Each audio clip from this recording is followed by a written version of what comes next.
30 अप्रैल 1945 को अपनी जान लेने से पहले एडोल्फ हिटलर और उनकी प्रेमिका ईवा ब्राउन ने अपने सभी दस्तावेज, तस्वीरें, सब कुछ जला दिया। हिटलर चाहता था कि उसके पीछे कुछ भी न बचे। उस समय किसी को भी पता नहीं था कि हिटलर की मौत से पहले बंकर में क्या कुछ हुआ। लेकिन अब 70 वर्षों के बाद एक फ्रांसीसी अधिकारी कमांडर रेमंड रोज, जो अब इस दुनिया में नहीं रहे, और एक निजी संग्रहकर्ता की वजह से हिटलर के कुछ नए राजनीतिक और व्यक्तिगत दस्तावेज सामने आए हैं। ये अनोखे दस्तावेज जो अब पहली बार सामने आए हैं, हिटलर के आखिरी दिनों के कुछ अहम क्षणों को ज्यादा स्पष्ट रूप से समझने का मौका देते हैं। बंकर का माहौल कैसा था? हिटलर ने अपनी मौत से सिर्फ 24 घंटे पहले ही ईवा ब्राउन से शादी क्यों की? अपनी जिंदगी के आखिरी 10 दिनों में हिटलर के किस करीबी साथी ने उसे धोखा दिया? वो फैसला कब हुआ जिसमें उन्होंने अपनी जान लेने की योजना बनाई, और सबसे बढ़कर वो कौन सी चीज थी जिसकी वजह से मित्र राष्ट्रों को ये पता चला कि ये शव हिटलर का ही है? एंटरटेनमेंट प्लस की वीडियो में एक बार फिर से स्वागत है। फ्रेंड्स, हिटलर की मौत के बाद हर कोई बंकर को देखने और समझने की कोशिश कर रहा था। 25 नवंबर 1945 को कमांडर रेमंड रोज, जो एक फ्रांसीसी अधिकारी थे, बंकर के अंदर गए। बंकर के अंदर जाने के लिए 26 सीढ़ियां थी, जो एक अंधेरे कमरे की ओर ले जा रही थी। वहां एक अंधेरा और गंदा कमरा देखा गया, जहां हर तरफ बिखरे हुए कागज, उल्टा पड़ा फर्नीचर और मोम जमी हुई थी। रोज ने कुछ ऐसे दस्तावेज खोजे जो हिटलर के आखिरी दिनों पर नई रोशनी डालते हैं। ये दस्तावेज बताते हैं कि हिटलर आखिर तक अपने फैसले पर डटा रहा, और वह अपनी मौत में भी अपने लिए जीत खोज रहा था।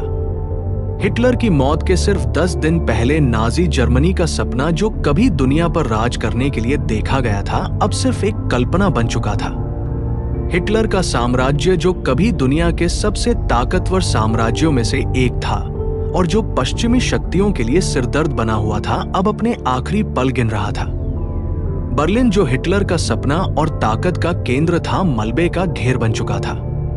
हर तरफ तबाही, डर और मौत का दृश्य था। मित्र राष्ट्रों के बम हर तरफ बरस रहे थे और रेड आर्मी सिर्फ 100 किलोमीटर दूर थी। हिटलर, जो अपने शिकार का ही निशाना बनने वाला था, अब एक बंकर के अंधेरे में छिपा हुआ था।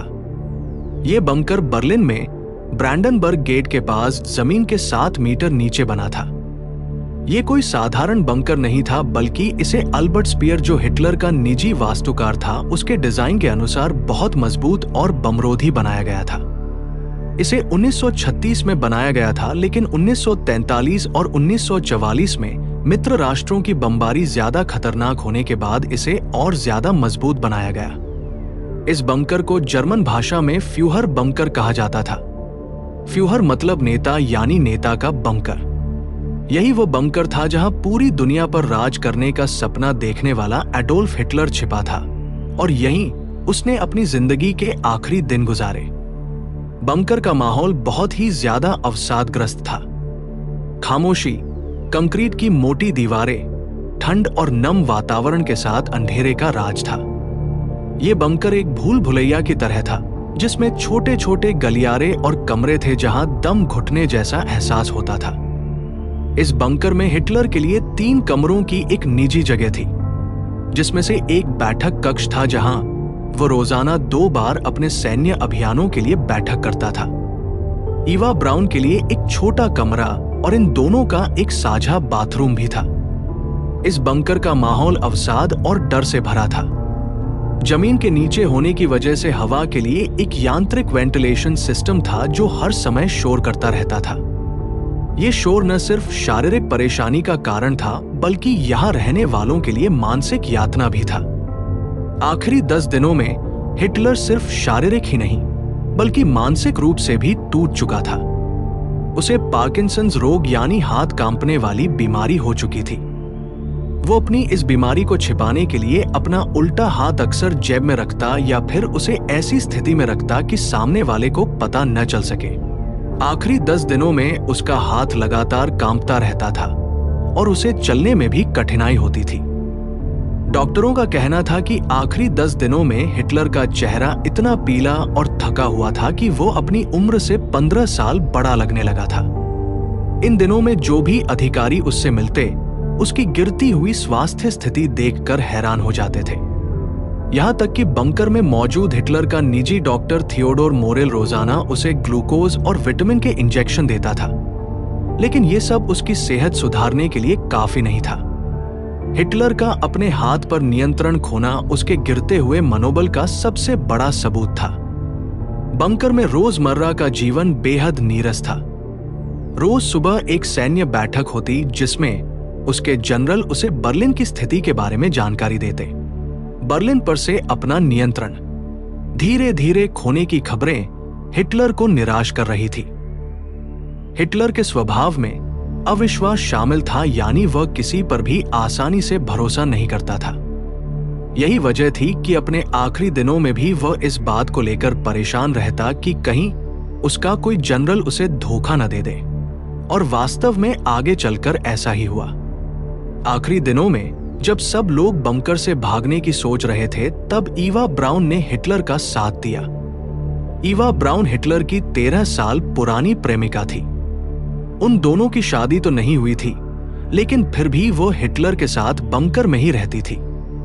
विशेषज्ञों का कहना है कि बंकर में हिटलर के साथ रहना ईवा ब्राउन की ही जिद थी, और शायद हिटलर की कमजोरी की वजह भी यही थी। ईवा एक रोमांटिक और भावुक लड़की थी जो आखिर तक हिटलर के साथ रहना चाहती थी। ईवा के कुछ पत्र मिले जो उसने अपने दोस्तों को लिखे थे। इन पत्रों को पढ़ने के बाद ही हिटलर और ईवा की निजी जिंदगी के बारे में कुछ पता चल सका। ईवा की जिंदगी का उद्देश्य ही हिटलर के साथ रहना था। अपने एक पत्र में उसने लिखा था कि ये जगह बहुत डरावनी है, लेकिन मैं यहाँ खुश हूं क्योंकि हिटलर मेरे साथ है। बंकर के अंदर ईवा के दिन का रोजमर्रा का जीवन बहुत ही सीमित था। वो अक्सर अपने कमरे में समय बिताती, अपने फोटो व्यवस्थित करती या कभी कभी हिटलर के साथ कॉफी पीती थी। लेकिन उसके पत्रों से यह साफ पता चलता है कि ईवा ब्राउन खुद को बहुत अकेला महसूस कर रही थी। ये पत्र सिर्फ उसकी प्रेम भावना और निष्ठा नहीं दिखाता, बल्कि उसके भीतर का डर और अकेलापन भी दिखाता है। बंकर के बाहर के हालात की बात करें तो आखिरी 10 दिनों में बर्लिन पूरी तरह युद्ध का मैदान बन चुका था। मित्र राष्ट्रों के बमवर्षक हर दिन और हर रात बर्लिन पर बम गिरा रहे थे। रेड आर्मी यानी सोवियत संघ की सेना बंकर से कुछ ही किलोमीटर दूर बर्लिन की सीमा पर हिटलर की सेना से लड़ रही थी। हालांकि हिटलर की सेना के पास उस समय बर्लिन को सुरक्षित रखने के लिए 900 टैंक और करीब 5 लाख जर्मन सैनिक थे, लेकिन इसके बावजूद नाजी जर्मनी की सेनाएं टूटती जा रही थी। हिटलर, जिसका सपना था कि वो 1000 साल तक राज करेगा, अब पूरी तरह असफल होता दिख रहा था। बर्लिन के लोग बंकरों और छतों के नीचे छिपकर अपनी जान बचाने की कोशिश कर रहे थे, जबकि रेडियो पर सिर्फ नाजी प्रचार और संगीत सुनाई देता था। कुछ ही समय में रेड आर्मी के सैनिकों ने बर्लिन के बाहरी इलाकों में हर तरफ जर्मन सेनाओं को हरा दिया। एक जर्मन सैनिक ने बताया कि जब वो वापस बर्लिन में आया तो उसे शहर पहचानना मुश्किल हो गया, क्योंकि हर तरफ मलबे का घेर लगा था। यही वह समय था जब जर्मन सेना को भी हिटलर की नेतृत्व क्षमता का अंत नजर आने लगा। हिटलर की मौत से कुछ दिन पहले एक और नाटकीय घटना हुई। हरमन गोरिंग, जो नाजी शासन में जर्मन वायुसेना का प्रमुख था, उसने अपनी मंशा जाहिर की कि वह सत्ता संभालना चाहता है। हरमन गोरिंग हिटलर का करीबी साथी था, जिसे हिटलर ने अलग अलग पद दे रखे थे। 1933 में उसे वायु मंत्रालय का प्रभारी बनाया गया। 1935 में जर्मन वायुसेना का सर्वोच्च कमांडर, 1936 में 4 साल योजना का प्रभारी और 1941 में हिटलर ने हरमन गोरिंग को अपना उत्तराधिकारी और उपनेता घोषित किया था। गोरिंग का मानना था कि हिटलर बर्लिन में फंसा हुआ है और अब नेतृत्व उसके हाथ में आना चाहिए। उसने हिटलर को एक टेलीग्राम भेजा जिसमें लिखा कि अगर हिटलर अब फैसले नहीं ले सकता तो वह आधिकारिक रूप से नेतृत्व उसे सौंप दे। ये टेलीग्राम देखकर हिटलर, जो पहले से ही बेहद अवसादग्रस्त था, गुस्से से भड़क गया। उसने गोरिंग को सभी पदों से हटा दिया और उसे गद्दार घोषित करके गिरफ्तार करने का आदेश दे दिया। बाद में हरमन गोरिंग को गिरफ्तार करके उसे मौत की सजा सुनाई गई, लेकिन उसने अपनी मौत से कुछ घंटे पहले जहर खाकर आत्महत्या कर ली। एक तरफ रेड आर्मी बर्लिन में घुसती जा रही थी और दूसरी तरफ हिटलर का करीबी साथी गद्दारी कर बैठा था। यह सारा माहौल हिटलर को वो सब करने पर मजबूर कर रहा था जिसके बारे में उसने कभी सोचा भी नहीं था। 29 अप्रैल 1945 को हिटलर ने अपने आसपास के लोगों को बुलाकर कहा कि समय आ चुका है। रात को 1 बजे उसने अपनी वर्षों पुरानी प्रेमिका ईवा ब्राउन से आधिकारिक रूप से शादी कर ली। ये शादी उसी बंकर में 2-3 अधिकारियों के सामने हुई। शादी के बाद उसने अपने सचिव को बुलाया और उससे अपनी वसीयत लिखवाई जिसमें लिखा था, मैं और मेरी पत्नी ईवा ने मौत को चुना है। हमारे लिए आत्मसमर्पण की शर्मिंदगी से बेहतर मौत है। दुर्भाग्य से ये शादी सिर्फ 1 दिन चली।